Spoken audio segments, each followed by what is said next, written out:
Picture a land that gave birth to the greatest empire the ancient world ever saw, crumbled into 1,000 pieces, then stitched itself back together against all odds. Italy's story isn't just about rise and fall. It's about reinvention, resilience, and how a single peninsula shaped the entire course of Western civilization. Ancient foundations. Long before Rome rose to power, the Italian peninsula was alive with settlers who arrived after the Ice Age, leaving traces of their Paleolithic camps. By 4000 BCE, Neolithic farmers were cultivating fertile land and raising livestock. Italy's geography made it a natural cradle of civilization. A peninsula stretching into the Mediterranean, rich volcanic soil from Vesuvius and Etna, a mild climate, and rivers like the Po and Tiber providing water and trade routes. By 1600 BCE, Bronze Age societies appeared across the Apennines and southern coasts, trading with Mycenaean Greece and working bronze and iron. Distinct groups like the Ligurians, Siculi, and Sards created diverse cultures that shaped Italy's identity. Then came the Etruscans. Emerging around 800 BCE in Etruria, they were skilled engineers, forming a league of 12 cities linked by trade and defense. Their hilltop settlements, advanced drainage systems, and bronze craftsmanship set them apart. Etruscan women held rare social status, appearing beside their husbands in art and tombs. Their rituals and games later influenced Roman religion and entertainment. Meanwhile, Greek colonists founded Magna Graecia in southern Italy. Cities like Syracuse and Tarentum flourished in philosophy, architecture, and trade, but constant rivalries weakened them. From the north, a small settlement along the Tiber quietly gathered strength. That town was Rome. Rise of Rome. Rome began humbly, a cluster of huts on 7 hills beside the Tiber River, between Etruscan and Latin lands. Its position made it a natural center for trade, defense, and migration. Geography gave Rome its advantage, but mythology gave it identity. Legend tells of Aeneas, a Trojan hero guided by the gods to Italy after the fall of Troy. His descendants ruled Alba Longa until Rhea Silvia bore twin sons of Mars Romulus and Remus. Ordered drowned, they were saved by the river god, suckled by a she-wolf, and raised by a shepherd. When grown, they restored their lineage, but conflict arose over where to found their city. Romulus killed Remus, founded Rome in 753 BCE, and became its first king. Historically, early Rome was ruled by 7 kings, the last 3 Etruscan. They built temples, drained marshes, and created the Forum. In 509 BCE, after the tyranny of Tarquinius Superbus and the outrage over Lucretia's death, Romans abolished monarchy and formed a republic. 2 consuls and a senate replaced kings, balancing power between patricians and plebeians. The plebeian struggle led to the 12 tables and the election of tribunes. With unity secured, Rome expanded, defeating Etruscans, Samnites, and Greeks, until by 264 BCE, it ruled all of Italy. Empire and conquest. Rome's expansion south brought it into conflict with Carthage, a North African empire whose navy ruled the western Mediterranean. A dispute in Sicily in 264 BCE sparked the First Punic War. After 23 years of brutal fighting, Rome won Sicily, Sardinia, and Corsica. Carthage rebuilt, expanding into Spain under Hamilcar Barca, whose son Hannibal swore eternal hatred of Rome. In 218 BCE, Hannibal launched a daring invasion, marching 50,000 troops and 37 elephants over the Alps into Italy. Despite losing half his army, he crushed Rome's legions in battle after battle, including the devastating defeat at Cannae, where up to 70,000 Romans died. Yet Hannibal never captured Rome, and his hesitation allowed the Republic to recover. Rome countered by attacking Carthage itself. Scipio Africanus defeated Hannibal at Zama in 202 BCE, ending the Second Punic War. 50 years later, Rome returned, destroying Carthage completely in 146 BCE. With Carthage gone, Rome conquered Greece and the Hellenistic kingdoms, adopting Greek culture while expanding its empire across the Mediterranean. But success fractured the Republic. Generals gained personal armies, inequality deepened, and political violence spread. Reformers like the Gracchi were murdered, and strongmen like Marius and Sulla seized power. In 60 BCE, Caesar, Pompey, and Crassus formed the first triumvirate, setting the stage for civil war. Imperial glory and decline. Julius Caesar's ambition reshaped Rome. After the first triumvirate collapsed, he spent nearly 10 years conquering Gaul, winning fame and loyalty from his legions. When the Senate, led by Pompey, ordered him to disband his army in 49 BCE, Caesar crossed the Rubicon and marched on Rome, igniting civil war. He defeated Pompey at Pharsalus, wept over his rival's severed head in Egypt, and returned home as Rome's undisputed ruler. As dictator for life, Caesar reformed the calendar, granted citizenship, and launched public works. But his growing power alarmed the Senate. On March 15th, 44 BCE, Brutus and Cassius assassinated him, expecting to restore the Republic. Instead, Rome fell into chaos. Caesar's heir Octavian and Mark Antony avenged him, then turned on each other.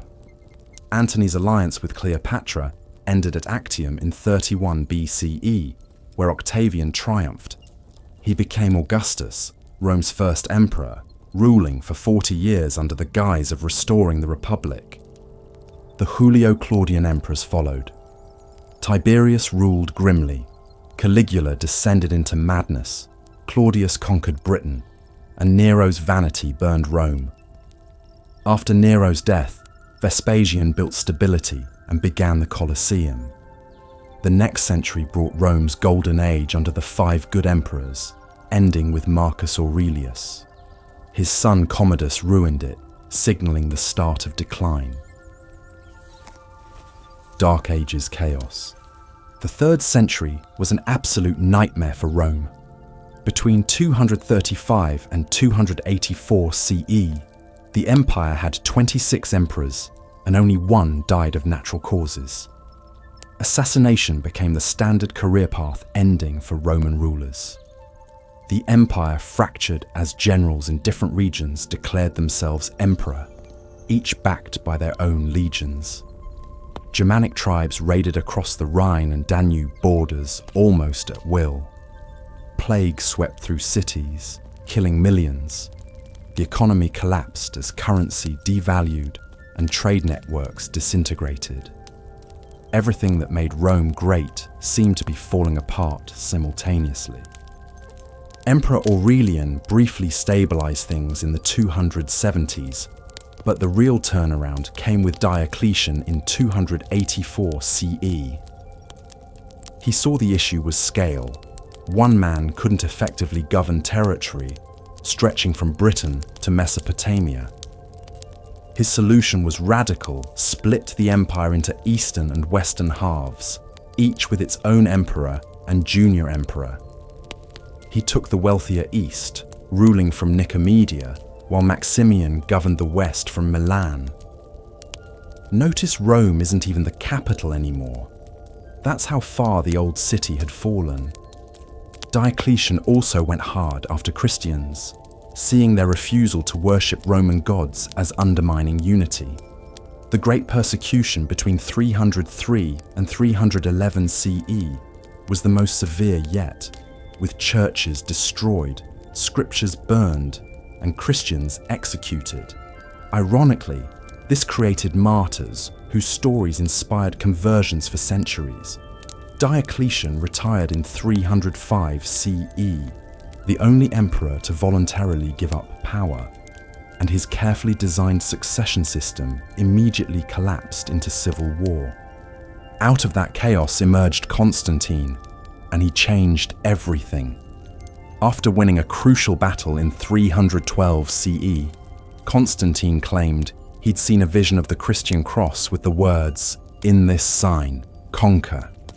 Whether genuine or political, Constantine made Christianity legal and began favoring it over traditional religion. By his death in 337 CE, Christianity was on its way to dominance. He also founded a new capital in the east, rebuilding Byzantium and renaming it Constantinople. The empire's center of gravity had permanently shifted away from Italy. The West struggled while the East thrived. Constantinople had better defenses, controlled key trade routes, and was closer to the wealthiest provinces. Rome became a nostalgic symbol rather than a functioning capital. The Western emperors were increasingly powerless, while real authority shifted to Germanic generals commanding the legions. These weren't invaders anymore. They were part of the system, but had little loyalty to Roman institutions. Everything accelerated on New Year's Eve, 406 CE, when the Rhine River froze solid. Thousands of Vandals, Alans and Suevi crossed into Gaul, and Rome couldn't stop them. The western frontier simply collapsed. Germanic tribes that had pressed against Roman borders for centuries suddenly poured through, not as organized invasions, but as massive migrations fleeing the Huns, terrifying nomads sweeping across the steppes. In 410 CE came the unthinkable. Alaric, king of the Visigoths, sacked Rome itself. The city hadn't fallen to a foreign enemy in 800 years. When news reached St. Jerome in Bethlehem, he wrote that the whole world perished in one city. Even though Rome hadn't been the capital for decades, its fall shocked the entire Mediterranean world. The Vandals hit again in 455 CE, and this time they really did a number on it, stripping the city of treasures. We still use the word vandalism because of how thoroughly they looted. The Western Roman Empire limped along for another 2 decades, but everyone knew it was finished. The last emperor, with the ironic name Romulus Augustulus, was a teenager when Germanic general Odoacer deposed him in 476 CE. Odoacer didn't claim the title of emperor. He simply declared himself king of Italy and sent the imperial regalia to Constantinople, acknowledging that there was only one emperor now, ruling in the east. Historians later marked this as the fall of the Western Roman Empire, though people living through it probably didn't realize the significance. Italy fell under control of the Ostrogoths, led by Theodoric. He wasn't a barbaric destroyer. Theodoric tried preserving Roman culture and administration. He kept Roman law functioning, maintained the Senate as a ceremonial body, and even protected what remained of Rome's infrastructure. For a few decades, it looked like Germanic and Roman culture might blend peacefully in Italy. But the Eastern Emperor Justinian had other ideas. In the 530s, he launched a campaign to reconquer the West and restore the empire. His general Belisarius invaded Italy in 536 CE, and what followed was 20 years of devastating warfare. The Gothic War destroyed what the barbarian migrations hadn't. Cities were besieged, farms burned, populations decimated. By the time Justinian's forces finally defeated the Ostrogoths in 554 CE, Italy was a wasteland. The Byzantine victory was Pyrrhic. They'd won a ruined, depopulated peninsula they couldn't defend. Within 15 years, another Germanic tribe, The Lombards invaded from the north in 568 CE. The Byzantines couldn't stop them. Italy fragmented into a patchwork of Lombard kingdoms, Byzantine holdings, and independent papal states. The political map looked like someone had dropped Italy and it shattered into pieces. Those pieces wouldn't be put back together for over 1,300 years. Medieval patchwork. Italy in the early Middle Ages was a mess in the most technical sense. The Lombards controlled the north through a loose confederation of duchies. The Byzantines clung to scattered territories in the south and Ravenna, and the Pope in Rome tried to carve out independent space in between. Nobody had unified control, which meant constant warfare, shifting alliances, and a political situation so complex that even people living through it probably struggled to keep track. But out of this chaos came something unexpected: the rise of the papacy as a political powerhouse. The bishops of Rome had always claimed spiritual authority over Christianity, but during the chaos of barbarian invasions, they gained temporal power too. With no effective imperial government, people turned to the church for leadership. Pope Gregory I, ruling from 590 to 604 CE, essentially functioned as Rome's civil administrator, organizing food distribution, negotiating with invaders, and managing what remained of urban infrastructure. He sent missionaries across Europe, spreading Christianity and papal influence. The papacy was becoming more than a religious institution. It was becoming a state. Meanwhile, the Lombards kept expanding. By the 8th century, they threatened to conquer the entire peninsula, including Rome. The Byzantines, despite technically controlling parts of Italy, were too distant and distracted to help.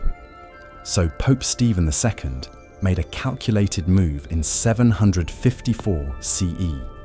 He crossed the Alps to meet Pepin the Short, king of the Franks, and struck a deal. Pepin would protect the papacy from the Lombards, and in return, the Pope would legitimize Pepin's seizure of the Frankish throne by anointing him with holy oil. Pepin invaded Italy, defeated the Lombards, and donated 22 cities to the Pope.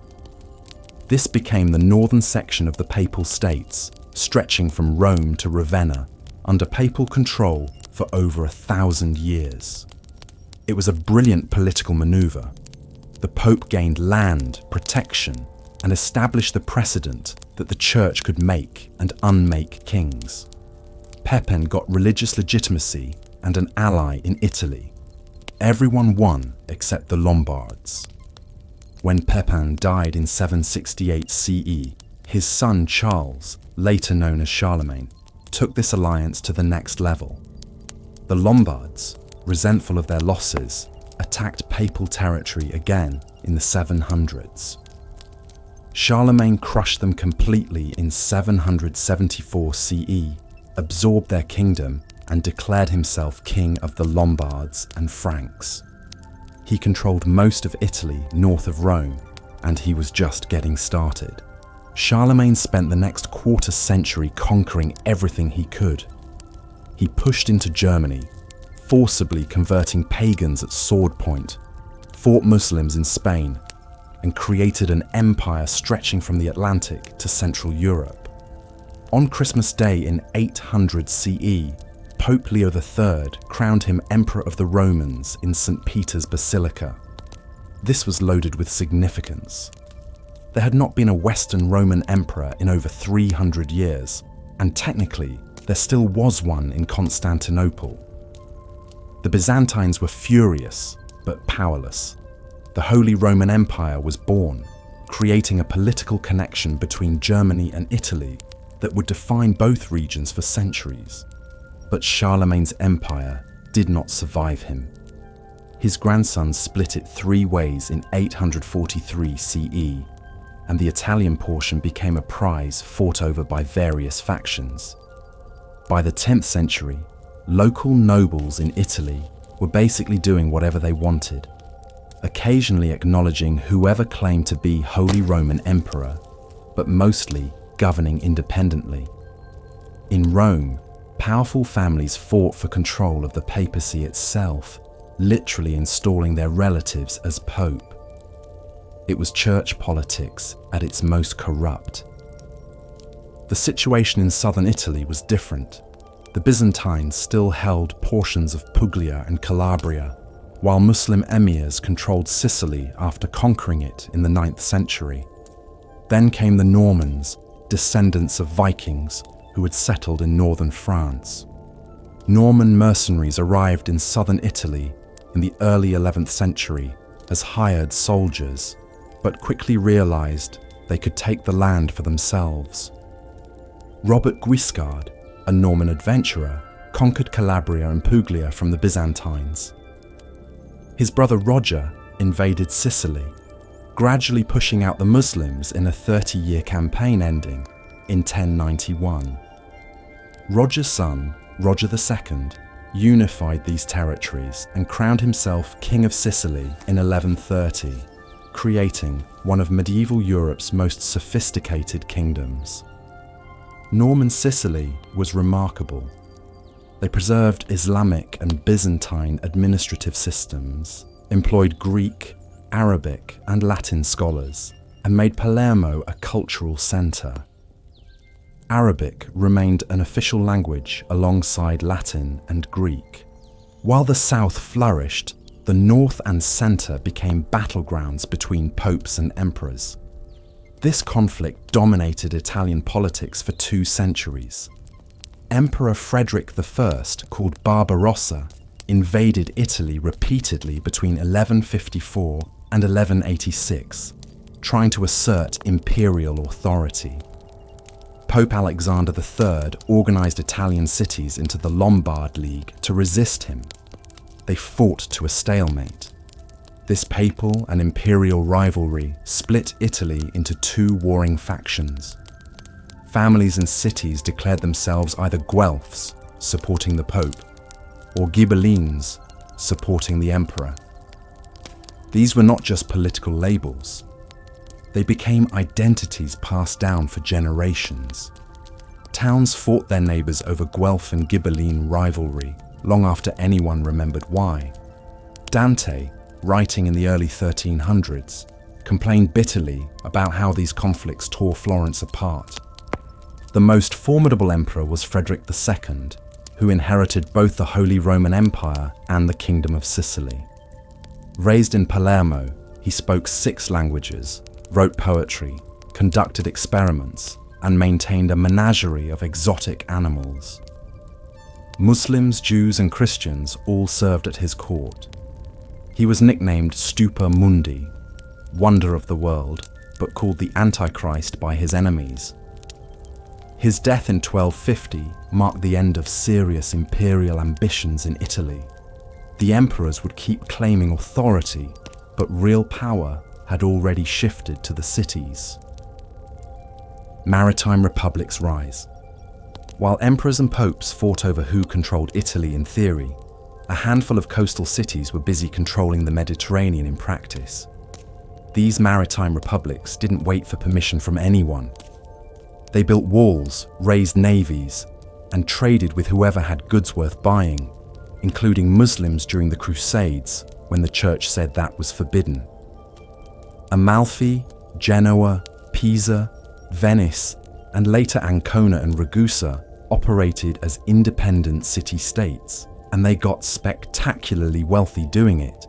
But 2 cities would dominate this story: Venice and Genoa, rivals who spent centuries trying to destroy each other. Venice's origin story reads like something from a fantasy novel.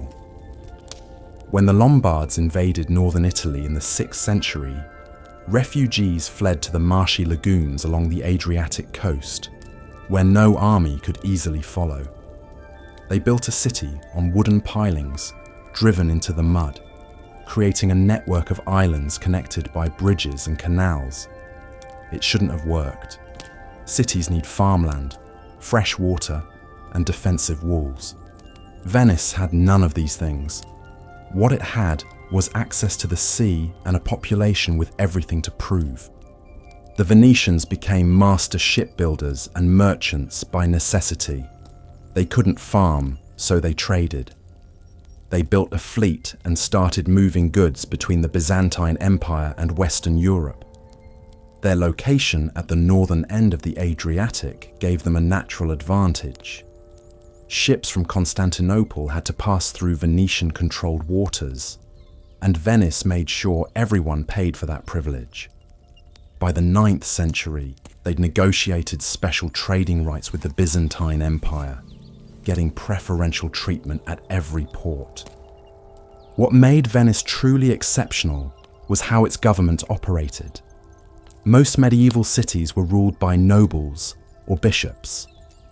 Venice elected its leader, the Doge, through a complex system designed to prevent any single family from gaining too much power.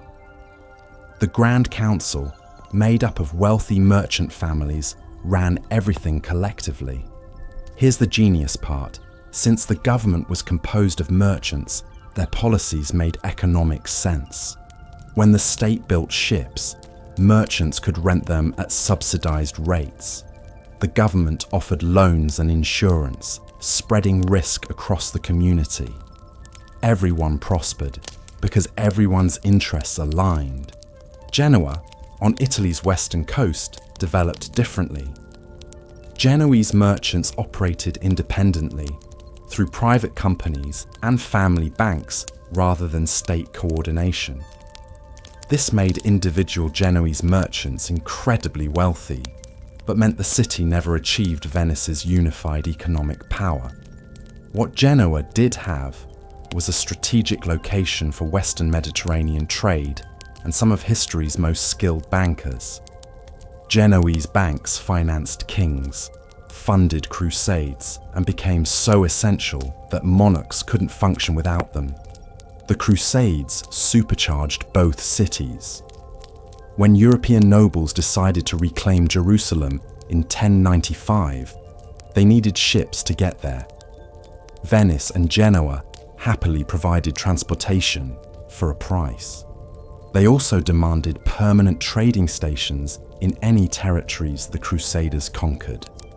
By the time the dust settled, both cities had established commercial networks throughout the Eastern Mediterranean, the Black Sea, and into the Middle East. They traded everything: spices, silk, slaves, grain, timber, metals. If it had value, Venetian or Genoese merchants moved it. The Fourth Crusade in 1204 showed just how powerful Venice had become. Crusaders contracted Venetian ships to transport them to Egypt. When they couldn't pay, Venice's Doge Enrico Dandolo suggested an alternative: help Venice conquer Constantinople instead.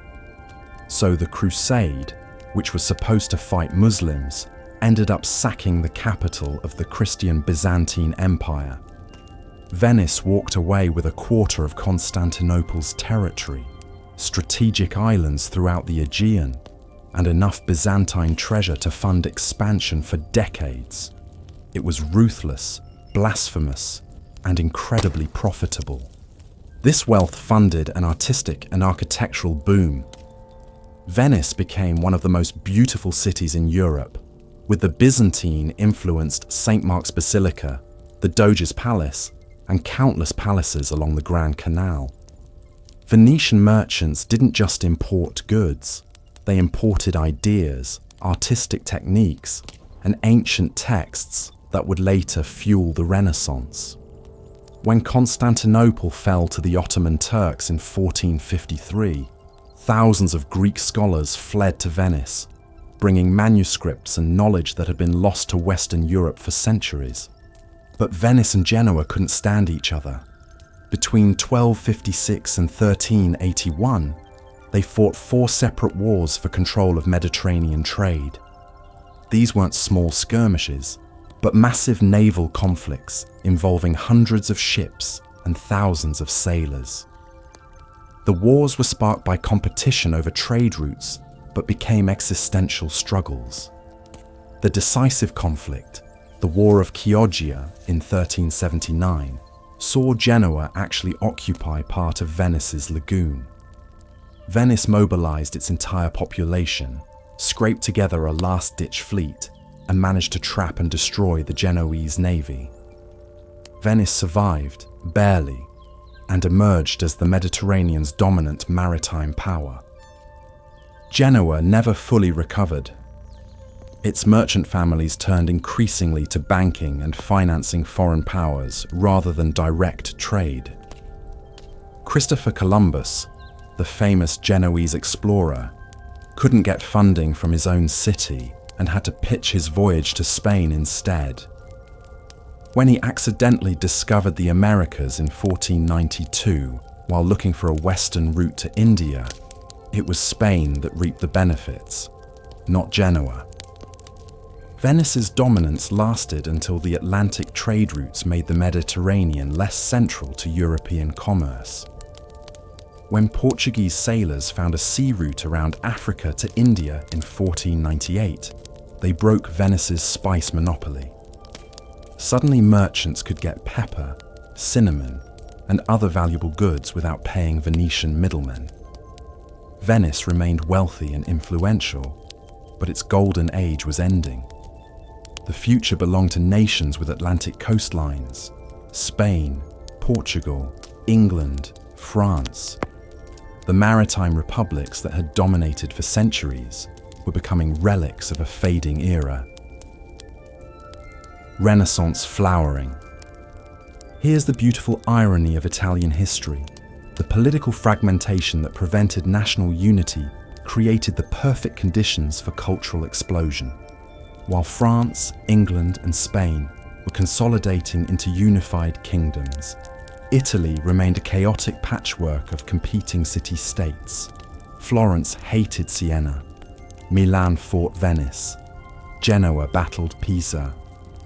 But this rivalry meant that wealthy families and city governments competed not just militarily, but culturally. If your rival city built a beautiful cathedral, you needed to build something even more magnificent. If they hired a talented artist, you needed to hire someone better. This competitive spending transformed Italy into the cultural capital of Europe. The Renaissance, meaning rebirth, began in Florence in the 14th century and spread across Italy over the next 200 years. It was called a rebirth because scholars and artists were rediscovering and reviving classical Greek and Roman learning that had been neglected during the Middle Ages. But this wasn't just copying ancient texts. Renaissance thinkers were building on classical foundations to create something entirely new, blending ancient wisdom with Christian theology, scientific observation, and humanistic philosophy. Several factors converged to make this possible. First, wealth. Italian city-states had gotten rich through trade, banking, and manufacturing. That wealth concentrated in the hands of powerful families who needed to display their status. Commissioning art and architecture was how you showed everyone you'd made it. Second, the fall of Constantinople in 1453 sent waves of Greek scholars fleeing westward, many settling in Italian cities. They brought manuscripts of Plato, Aristotle, and other ancient philosophers that had been lost to Western Europe for centuries. Third, new technologies like the printing press, developed by Gutenberg around 1440, made spreading ideas faster and cheaper than ever before. Florence led the way, and one family dominated Florentine politics and patronage, the Medici. They weren't nobles. Giovanni de' Medici built the family fortune through banking, becoming so wealthy that he essentially controlled Florence's government from behind the scenes. His grandson Lorenzo, called Lorenzo the Magnificent, ruled Florence during its cultural peak. Lorenzo wasn't just a politician. He wrote poetry, collected ancient manuscripts, sponsored philosophers, and funded artists. His court became the center of Italian intellectual life. The list of artists working in Florence during this period is absurd. Filippo Brunelleschi, revolutionized architecture by studying Roman ruins and applying mathematical principles to design the massive dome of Florence Cathedral, something engineers said was impossible. Donatello created sculptures that hadn't been seen since ancient Rome, making marble and bronze look alive. Sandro Botticelli painted mythological scenes like the birth of Venus that celebrated pagan beauty alongside Christian themes. And then there were the big three: Leonardo, Michelangelo, and Raphael. Leonardo da Vinci was the ultimate Renaissance man, literally. He painted the Mona Lisa and the Last Supper while also designing flying machines, studying anatomy by dissecting corpses, engineering military fortifications, and filling thousands of notebook pages with observations about everything from water flow to bird flight. He barely finished anything because his mind moved faster than his hands. Michelangelo was his opposite, intensely focused and driven. He spent 4 years lying on scaffolding painting the Sistine Chapel ceiling, created the statue of David from a rejected block of marble, and designed St. Peter's Basilica dome. He worked until he died at 88, still trying to perfect his craft. But Florence wasn't the only Renaissance centre. Venice developed its own distinctive artistic tradition, with painters like Titian, Tintoretto, and Veronese creating works characterized by rich color and dramatic compositions. Venetian artists had access to expensive pigments from the East and developed oil painting techniques that influenced European art for centuries. Rome, especially after the papacy returned from Avignon in 1377, became a major patron of Renaissance art. Popes commissioned massive projects to restore Rome's glory and demonstrate the Church's power. The Vatican became an art museum in its own right. Renaissance humanism wasn't just about art. Writers and thinkers were questioning medieval assumptions and placing human experience at the center of inquiry.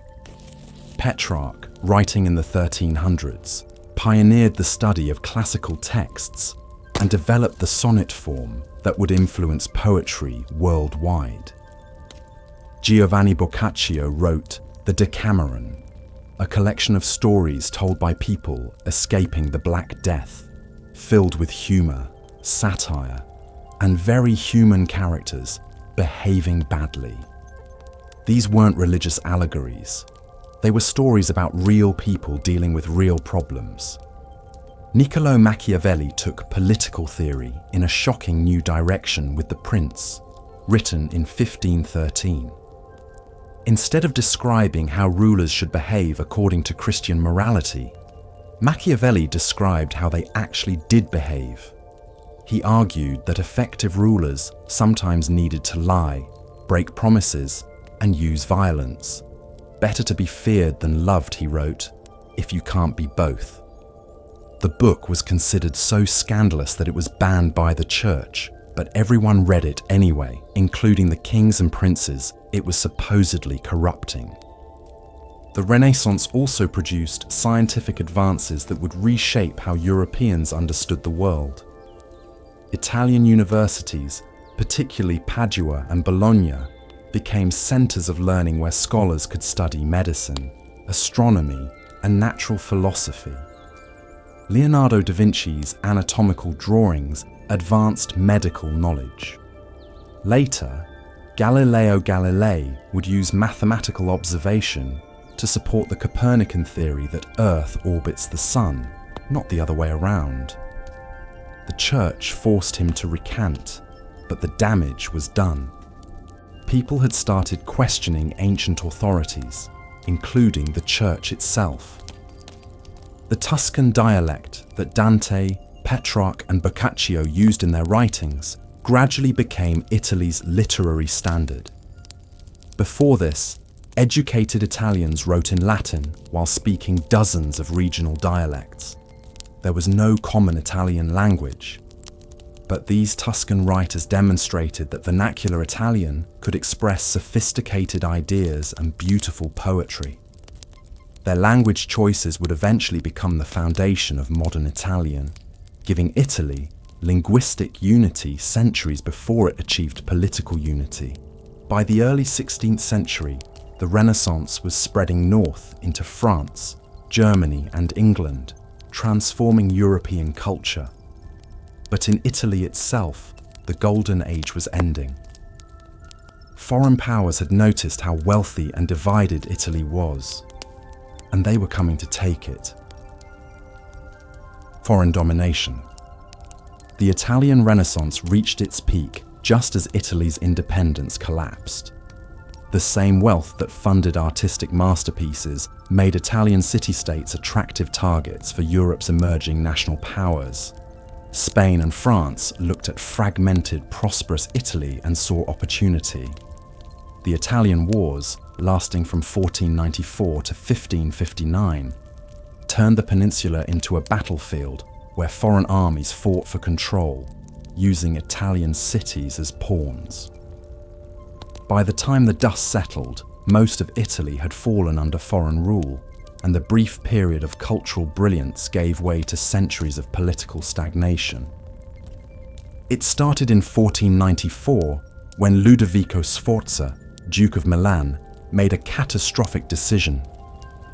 Worried about threats from Naples, he invited King Charles VIII of France to press his dynastic claim to the Neapolitan throne. Charles marched into Italy with a modern army equipped with artillery that could demolish medieval fortifications in hours. Italian city-states, used to wars fought by small mercenary companies, were shocked by the scale and brutality. Charles took Naples easily, then marched back north, demonstrating that Italy was militarily helpless against determined foreign invasion. This opened the floodgates.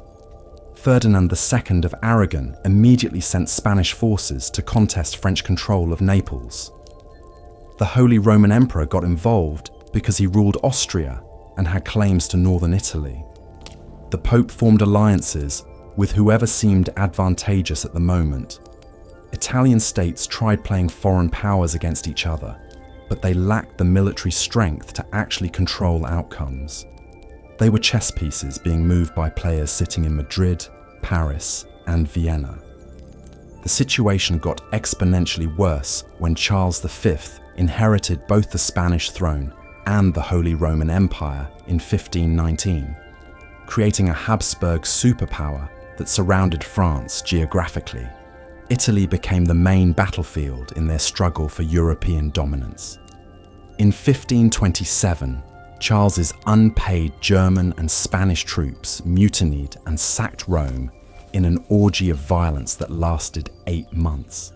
They looted churches, murdered priests, held the Pope hostage, and destroyed countless artworks. Romans saw it as divine punishment for the Renaissance papacy's corruption and worldliness.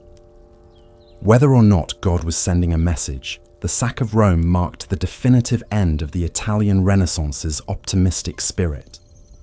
The Treaty of Cato Cambresis in 1559 formalized what everyone already knew. Spain controlled Italy. The Spanish Habsburgs directly ruled Sicily, Naples, Sardinia, Milan, and strategically important fortresses in Tuscany. Most other Italian states became Spanish satellites, their foreign policies dictated from Madrid. Only the Papal States and Venice maintained real independence, and even they had to be careful not to antagonize Spain.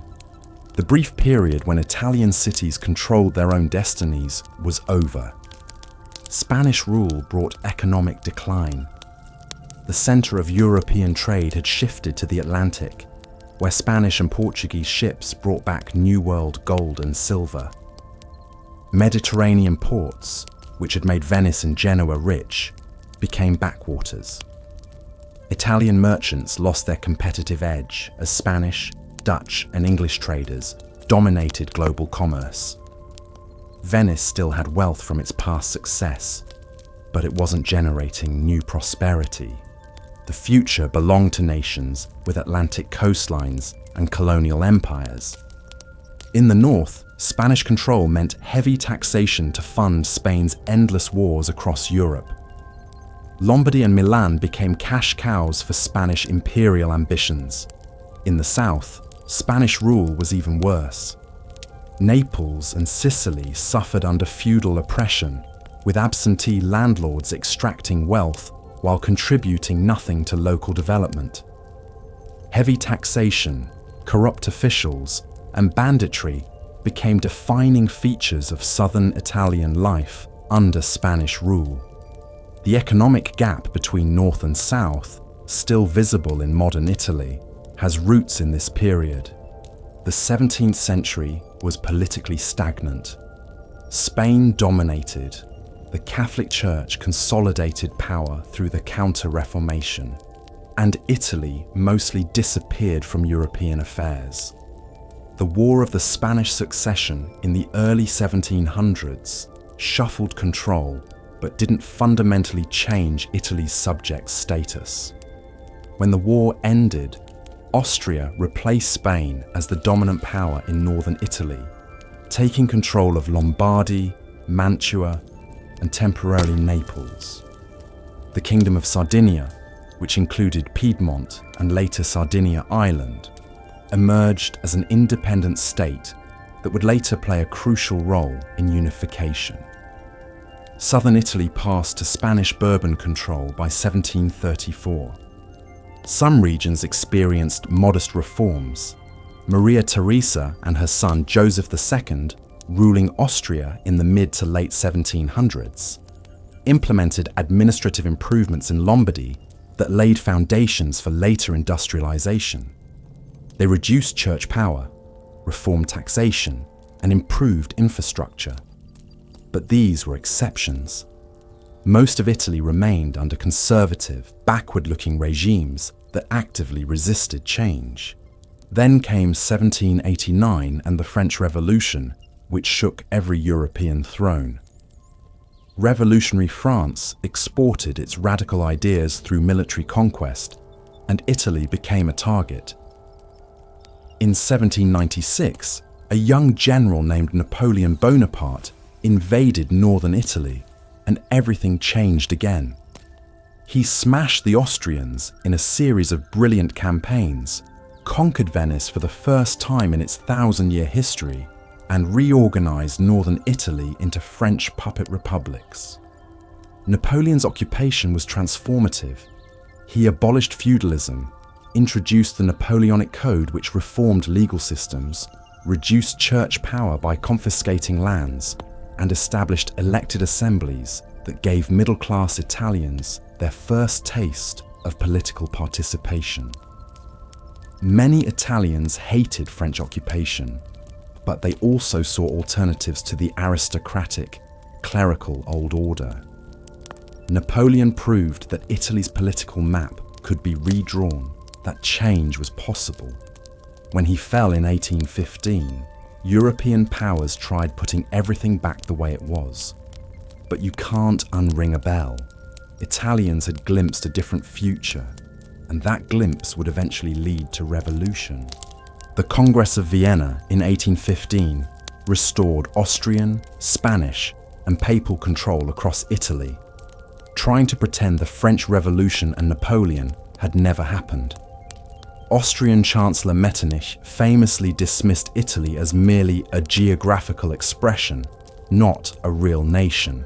But Italian nationalists disagreed, and over the next 50 years, they would prove him catastrophically wrong. Road to unity. The Congress of Vienna tried to turn back the clock, but it couldn't erase what Italians had experienced under Napoleon. The period from 1815 to 1861, called the Risorgimento or Resurgence, saw Italy transform from a collection of foreign-dominated states into a unified kingdom. This wasn't inevitable or smooth. It required failed revolutions, diplomatic brilliance, a charismatic revolutionary with an army of volunteers and timing so perfect it seemed almost accidental. But by 1871, Italy existed as a nation for the first time since the Roman Empire. The restoration of old regimes after Napoleon was immediate and harsh. Austria controlled Lombardy and Venetia directly while influencing most other states. The Kingdom of Sardinia, ruled by the House of Savoy, governed Piedmont and Sardinia Island. The Bourbon monarchy returned to Naples and Sicily. The Pope reclaimed the Papal States. These rulers had learned nothing from the revolutionary period. They restored censorship, banned political associations, and relied on Austrian troops to suppress any dissent. They thought they could simply continue as if 1789 had never happened. They were wrong. Secret revolutionary societies, particularly the Carbonari, organized resistance across Italy. In 1820, uprisings erupted in Naples, Sicily, and Piedmont, demanding constitutions and reforms. The revolts were poorly coordinated and easily crushed by Austrian intervention. But they established a pattern. More uprisings followed in 1831 across Parma, Modena, and the Papal States. Again, Austria sent troops, and again the revolutions failed. But each failure taught lessons and created martyrs whose stories inspired the next generation. Giuseppe Mazzini emerged from these failures as the intellectual voice of Italian nationalism. Jailed in 1830 for Carbonari connections, he founded Young Italy after his release, a movement dedicated to creating a unified Italian republic through popular uprising. Mazzini's vision was democratic, romantic, and completely impractical, but it inspired thousands of young Italians. He argued that Italy wasn't just a geographical expression. It was a nation with its own character, history, and destiny. Italians weren't Piedmontese or Neapolitan or Venetian. They were Italian. The revolutions of 1848 swept across Europe like wildfire, and Italy exploded. Sicily revolted against Bourbon rule in January.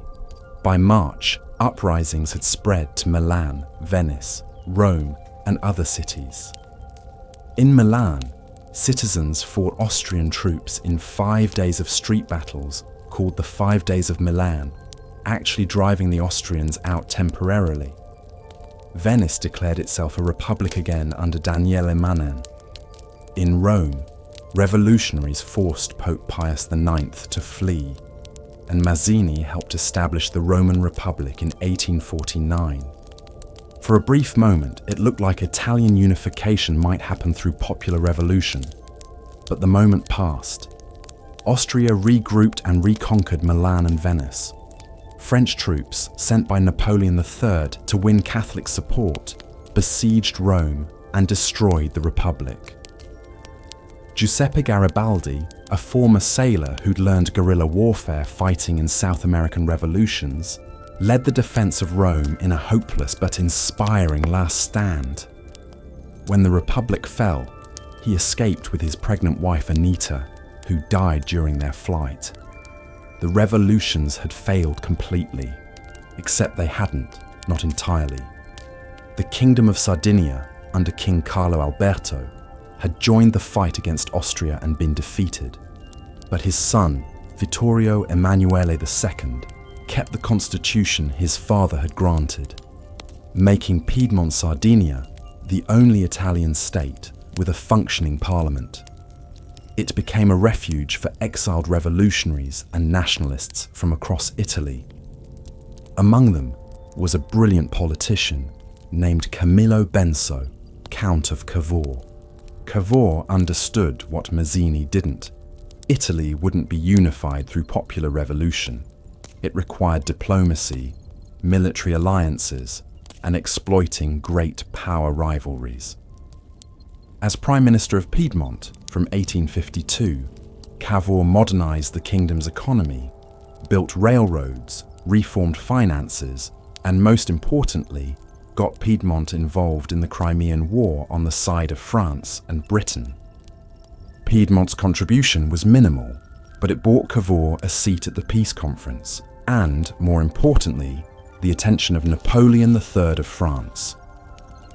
In 1858, Cavour met secretly with Napoleon at Plombières and struck a deal.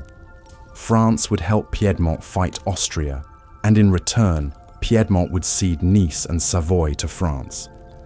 In 1859, Cavour provoked Austria into declaring war.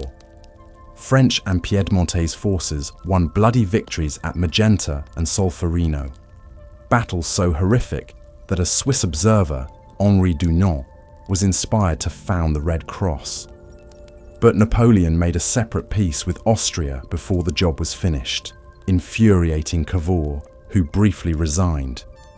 Still, the war triggered something unexpected. The duchies of Tuscany, Modena, Parma, and the Romagna region held plebiscites and voted overwhelmingly to join Piedmont. Northern Italy was unifying, though not exactly as Cavour had planned. But the south remained under Bourbon control, and nobody knew how to crack that problem. Enter Garibaldi. Garibaldi was furious that Nice, his birthplace, had been given to France.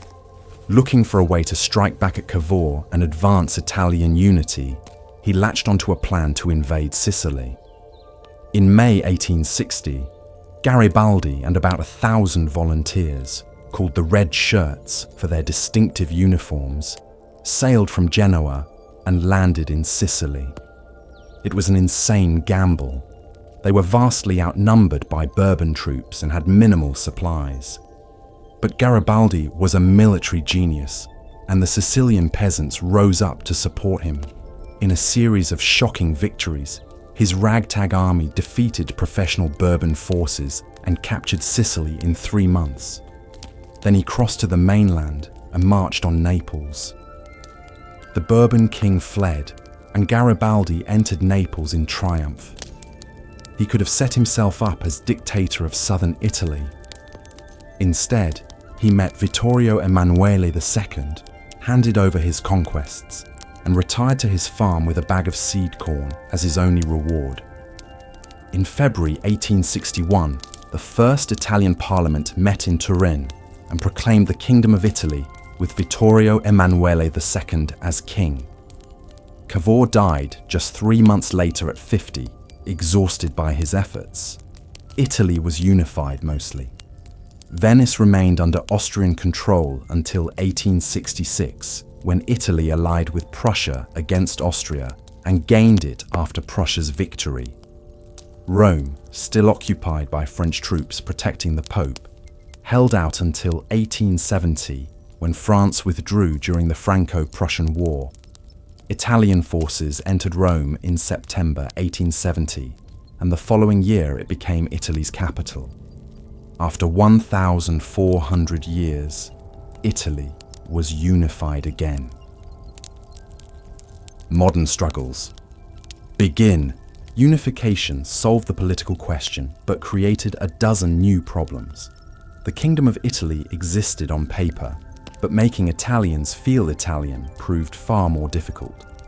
Massimo d'Azeglio, one of the architects of unification, famously said, "We have made Italy, now we must make Italians." Regional identities ran deep. People spoke mutually unintelligible dialects. The sophisticated industrial North had little in common with the impoverished agricultural South. And the new government, dominated by Northern liberals, seemed to have no idea how to bridge these gaps. Southern Italy, especially Sicily, suffered horribly after unification. The Piedmontese government treated the South like conquered territory rather than equal partners. They imposed high taxes, enforced military conscription, and destroyed the southern textile industry by eliminating protective tariffs that had shielded it from northern competition. When Sicilian peasants, who'd supported Garibaldi, expecting land reform and better conditions, formed fasci, early trade unions demanding rights, the government responded with mass arrests and deployed 30,000 troops to crush them. The South's resentment toward the North, still a factor in Italian politics today, has roots in this period. Meanwhile, the north was industrializing rapidly. The Po Valley transformed into an agricultural powerhouse dominated by large estates using modern techniques and wage labor. Cities like Milan and Turin developed manufacturing industries, but this created new class divisions. A small group of wealthy agrari and industrialists controlled most resources, while workers and rural laborers lived in poverty.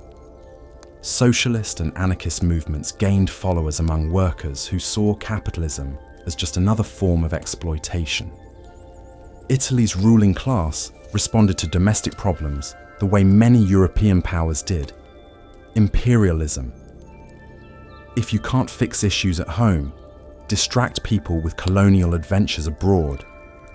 Italy set its sights on Africa, partly to prove it deserved recognition as a great power, partly because colonies were what serious nations supposedly needed. The results were disastrous. Italian attempts to conquer Abyssinia, modern Ethiopia, in the 1880s ended in humiliating defeat at the Battle of Adowa in 1896, where Ethiopian forces killed or captured thousands of Italian soldiers. It was the first time an African nation had decisively defeated a European army using modern weapons. Italy eventually did acquire colonies, taking Libya from the Ottoman Empire in 1912 and gaining Eritrea and Italian Somaliland through various treaties and conquests. But these ventures cost more than they generated, drained resources, and provided little benefit besides satisfying nationalist pride.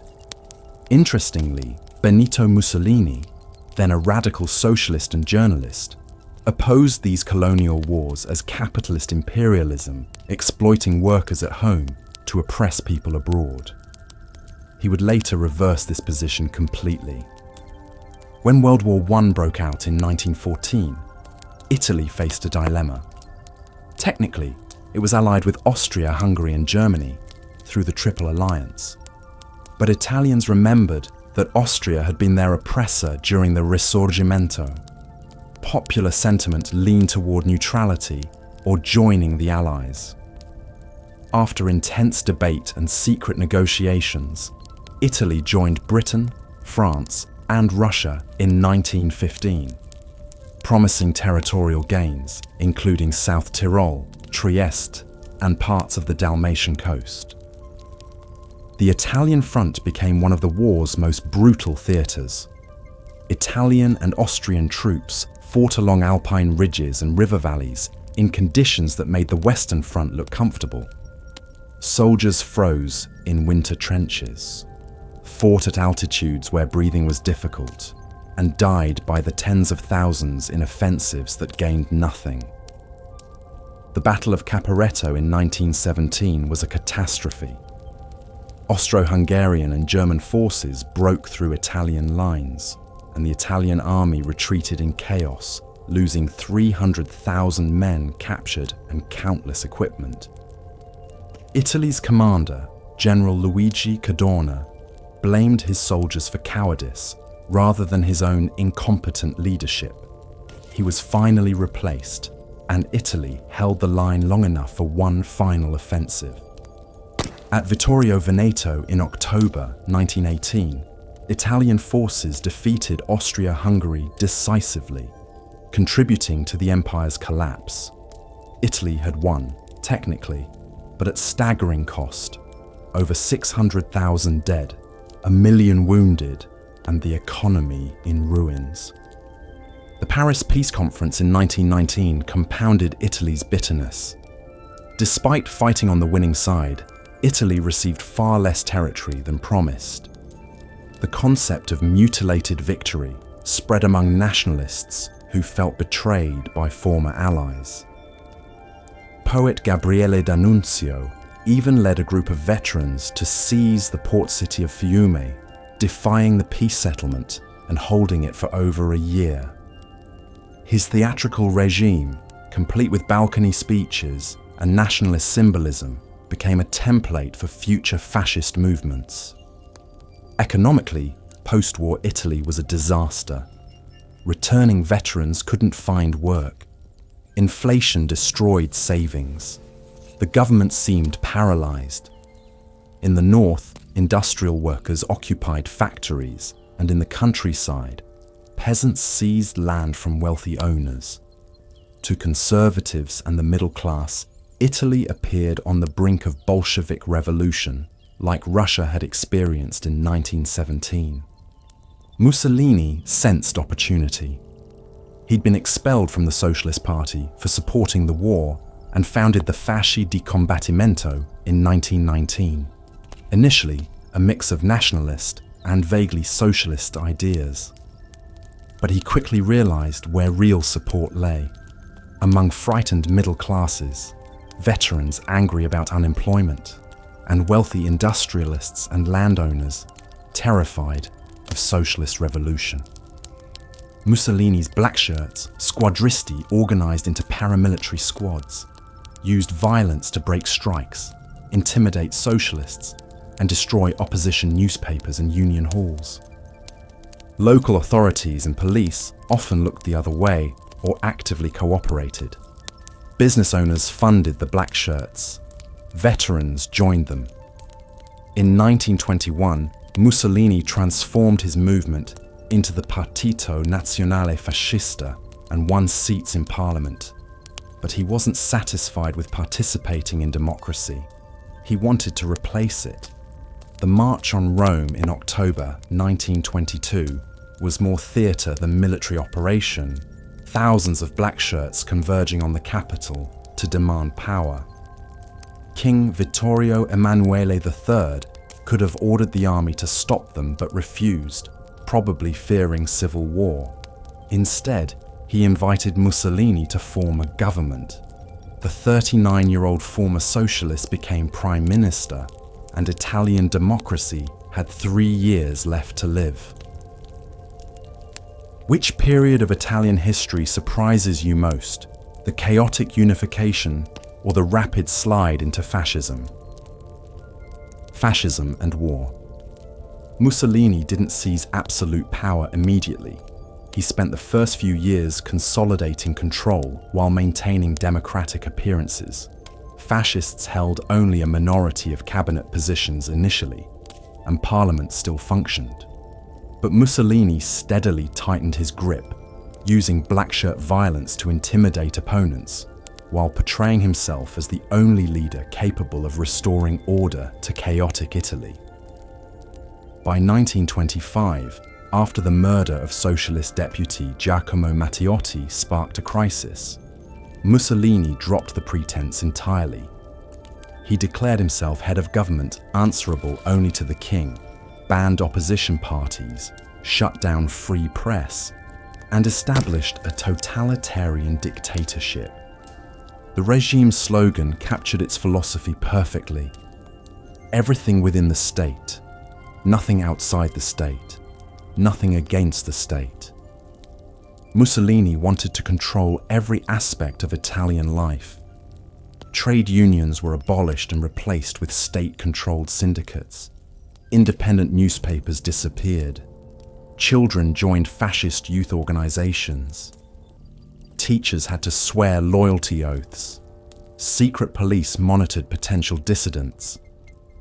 Special tribunals tried political crimes, and imprisonment without trial became common.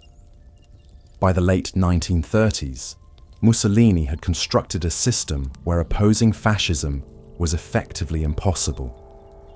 He also needed to legitimize his regime, and he did this through spectacular propaganda. Mussolini presented himself as restoring Italy to the glory of ancient Rome. He gave bombastic speeches from balconies, a theatrical style he'd borrowed from D'Annunzio. Massive public works projects, like draining marshes and building highways, were showcased as fascist achievements, even when they'd been planned before Mussolini took power. He carefully managed his image, always photographed looking strong and decisive, supposedly working 18-hour days to serve Italy. In 1929, Mussolini pulled off a diplomatic coup that secured Catholic support. The Lateran Accords, signed with the Vatican, finally resolved the Roman question that had poisoned church-state relations since Italian unification. The Pope had considered himself a prisoner since losing Rome in 1870, refusing to recognize the Italian state. Mussolini recognized Vatican City as an independent sovereign state, paid financial compensation, and made Catholicism Italy's official religion. In return, the Pope recognized the Kingdom of Italy. This deal was enormously popular and gave Mussolini legitimacy among conservative Catholics who'd been skeptical of fascism. Mussolini's imperial ambitions led him back to Africa. In 1935, Italy invaded Ethiopia, the one African nation that had humiliated Italy decades earlier. This time, using poison gas and modern weapons against poorly equipped Ethiopian forces, Italy won. Mussolini declared Italy had avenged Adowa and established an empire. The League of Nations imposed weak sanctions that accomplished nothing except pushing Mussolini closer to Nazi Germany, which had also been isolated by the international community. Hitler had always admired Mussolini, modelling aspects of Nazism on Italian fascism. Mussolini initially was skeptical of Hitler, considering him a dangerous upstart and racist fanatic. When Hitler tried annexing Austria in 1934, Mussolini mobilized troops on the border and prevented it. But by 1936, their interests aligned. Both supported Francisco Franco's fascist forces in the Spanish Civil War, using Spain as a testing ground for weapons and tactics they'd later employ in World War II. In 1939, Italy and Germany formalized their relationship with the Pact of Steel, a military alliance. When World War II began in September 1939 with Germany's invasion of Poland, Mussolini stayed neutral. Italy wasn't ready for war. The military was poorly equipped, and the colonial adventures in Africa had drained resources. But as France collapsed in June 1940 under German assault, Mussolini panicked that he'd miss his chance at easy territorial gains. He declared war on France and Britain, describing his decision as needing just a few thousand dead to earn Italy a seat at the peace conference. It was possibly the worst strategic decision in Italian history. Everything went wrong immediately. Italy attacked France through the Alps, but made virtually no progress against minimal French resistance. In North Africa, Italian forces in Libya attacked British, held Egypt, and were driven back, losing most of their army. Mussolini invaded Greece from Albania in October 1940, expecting quick victory. Greek forces counterattacked and pushed deep into Albania, humiliating Italy. Germany had to divert troops to bail out Italy in both theatres, disrupting Hitler's plans and delaying the invasion of the Soviet Union. Italy contributed 230,000 troops to Operation Barbarossa, the German invasion of the USSR in 1941. Fighting on the Eastern Front was hell. Italians, unprepared for Russian winter and under-equipped compared to German forces, suffered catastrophic casualties. The harsh winter of 1942-43 devastated them. Of the 230,000 Italian soldiers sent east, only about 90,000 survived. Many froze to death. Others were killed in combat or captured and died in Soviet camps. By 1943, the Allies invaded Sicily, and Italian resistance collapsed within weeks.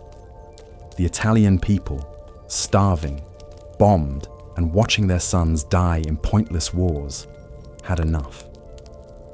On July 25, 1943, the fascist Grand Council, Mussolini's own party leadership, voted no confidence in him. King Vittorio Emanuele III, who'd enabled Mussolini for 21 years, finally acted. He dismissed Mussolini had him arrested and appointed Marshal Pietro Badoglio as prime minister. Italians celebrated in the streets. Badoglio immediately began secret negotiations with the Allies, while publicly claiming Italy would continue fighting. This fooled nobody. On September 8, 1943, Italy announced its armistice with the Allies. Germany, expecting this, invaded from the north. German forces occupied Rome, rescued Mussolini from imprisonment, and set him up as puppet ruler of the Italian Social Republic, commonly called the Republic of Salo, headquartered near Lake Garda in northern Italy. Italy was now split. The south, liberated by Allied forces, was technically still the Kingdom of Italy under the king and Badoglio. The north and centre were occupied by Germany with Mussolini as figurehead. And throughout occupied Italy, partisan resistance movements sprang up. Communists, socialists, Catholics, former soldiers, ordinary people who'd simply had enough of fascism and occupation. By 1945, over 450,000 partisans were fighting Germans and Italian fascists in a brutal guerrilla war. The Nazis and their Italian fascist collaborators responded with savage reprisals. They massacred civilians in response to partisan attacks, executed hostages, and specifically targeted Jews. Over 7,000 Italian Jews were deported to death camps, most never returning. The Italian Social Republic was fascism stripped of any remaining pretense, violent and desperate. In April 1945, as Allied forces pushed north and partisan uprisings liberated cities, Mussolini tried fleeing to Switzerland with his mistress Claretta Petacci. Partisans captured them on April 27th near Lake Como. The next day, both were executed by firing squad. Their bodies were taken to Milan and hung upside down in Piazzale Loreto, the same square where fascists had displayed executed partisans. Crowds abused the corpses. It was an ugly, brutal end to a brutal regime, and it marked fascism's complete collapse in Italy. Rebirth and beyond. When World War II ended in 1945, Italy was physically and psychologically destroyed. Cities were bombed out ruins, infrastructure devastated, and the economy non-existent. Millions were homeless, unemployed, and hungry. The country had fought on both sides of the war, first with the Axis, then with the Allies after the armistice, leaving a legacy of division and bitterness. Italians who'd supported Mussolini, those who'd fought in the resistance, those who'd just tried surviving, they all had to somehow build a new country together. The first question was what kind of country it would be. King Vittorio Emanuele III, compromised by his collaboration with fascism for 2 decades, abdicated in favour of his son Umberto II. But the monarchy itself was tainted. In June 1946, Italians voted in a referendum on whether to keep the monarchy or establish a republic. The vote was close, 12,700,000 for a republic versus 10,700,000 for the monarchy, with the North voting overwhelmingly for change, while the South preferred tradition. Italy became a republic, and Umberto II went into exile after ruling for just 34 days. The new Italian constitution, which came into effect in 1948, was designed specifically to prevent another Mussolini. It created a parliamentary system with power deliberately fragmented among multiple parties, making it nearly impossible for any single leader to accumulate dictatorial authority. The president had limited powers, the prime minister needed coalition support, and regional governments gained significant autonomy. It prioritized stability over efficiency, which would create its own problems later. But in 1948, preventing fascism's return was the paramount concern. The Democrazia Cristiana, the Christian Democratic Party led by Alcide de Gasperi, dominated early post-war politics. The DC was centrist, Catholic, and staunchly anti-communist, making it the natural recipient of American support during the emerging Cold War. Italy received substantial aid through the Marshall Plan, American money that helped rebuild infrastructure and restart the economy. Between Marshall Plan funds and Italy's abundant, cheap labour, particularly from the impoverished South, the economy began recovering faster than anyone expected. The 1950s and 60s saw Italy's economic miracle. Industrial production doubled, then tripled. Companies like Fiat, Olivetti, and Pirelli became international brands. Northern cities attracted millions of southern workers seeking factory jobs, creating massive internal migration that reshaped Italian society. Living standards improved dramatically. Italians who'd grown up in poverty could suddenly afford refrigerators, televisions, and cars. By the late 1960s, Italy had transformed from a war-ravaged agricultural society into one of the world's major industrial powers.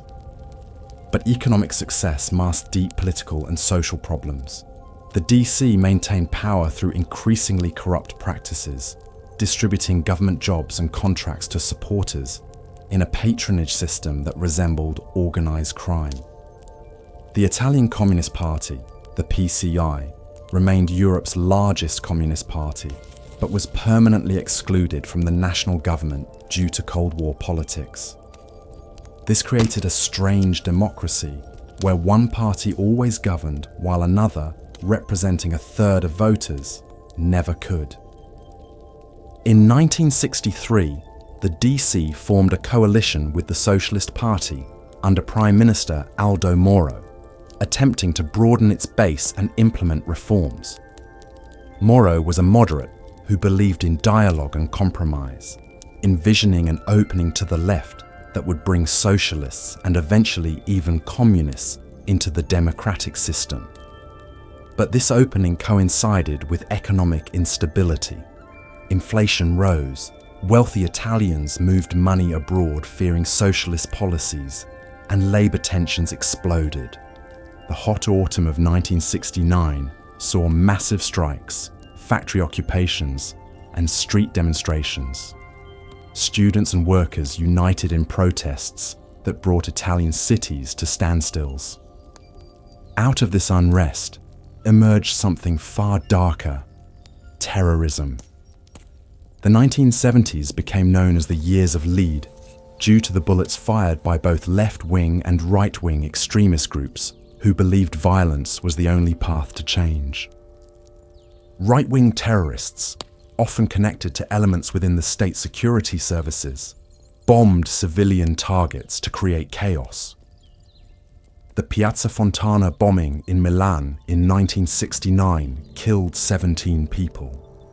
A bomb at a demonstration in Brescia in 1974 killed 8. The Bologna train station bombing in 1980 was the worst, killing 85 people and injuring over 200.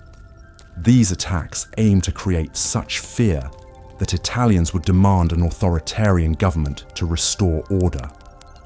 Left-wing groups, particularly the Brigate Ross, Red Brigades, took a different approach. They kidnapped and assassinated specific targets: judges, businessmen, journalists, politicians.